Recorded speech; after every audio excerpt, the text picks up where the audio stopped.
Hi, it's Stephanie.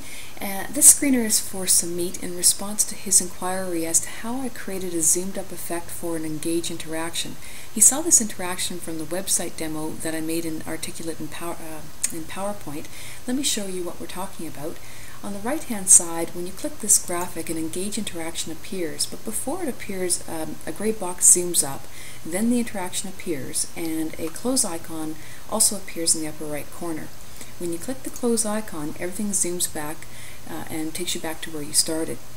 So first off, that effect is called a lightbox effect, or a simulation of it.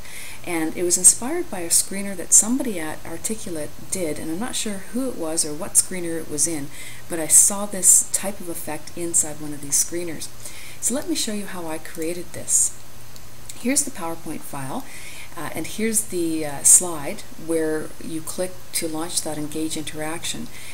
The elements are not in their final place here because they're animated in, but suffice it to say, this is the graphic here that contains the trigger. So all I've done is I created a hyperlink on this graphic that is going to the very next slide in the slide deck. When you go to that slide, you'll find that this slide is just a duplicate of the previous. So it has the full animated effect in the background, and then in the foreground I drew a rectangle, filled it with black, and set its transparency to about 30%. And then I went to the clip art library and grabbed a close icon, and on this icon I also added a hyperlink that hyperlinks to, again, the very next slide in the slide deck. Now once I did that, the next step was to animate those two objects. So the gray transparent box, if we take a look on the right side, under custom animation, I've added an entrance effect of box, direction of out, and a speed of very fast.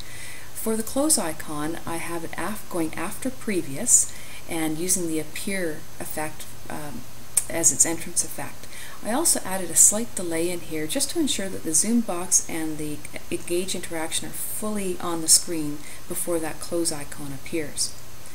Now, at this point, I would add the engage interaction into this scene. So let's do that. So we'll go up to the Articulate menu, choose Flash Movie, and I'm just going to grab an engage interaction that I have previously published. So I'll be looking for an SWF, and here's one here. So we'll just grab this one, and you can see a demo of it playing here. We just want to make sure that we click when user clicks next, and that movie plays independently of slide, and then click OK.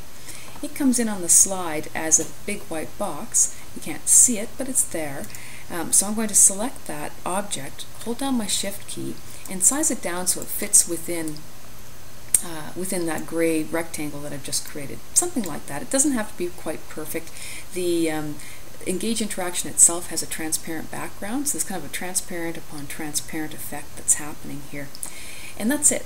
Now, that slide is duplicated down here, and the engage interaction is removed. The only other thing that's done on this slide is that the two objects, the rectangle and the close icon, their effects are reversed. So what was an entrance effect on the rectangle is now an exit effect. It's still a box effect, its direction is now in, and the speed is the same as very fast.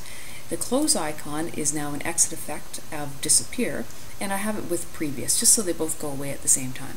And that's it. So if we go back over to the website, let's take a look at it again. So I'm clicking on this graphic, which is just going to the next slide in the presentation. That slide is animating in a gray box, then placing in the engage interaction, and also animating in a close icon. When I click on the close icon, it's going to the very next slide, and it's just reversing that animation effect. And that's it.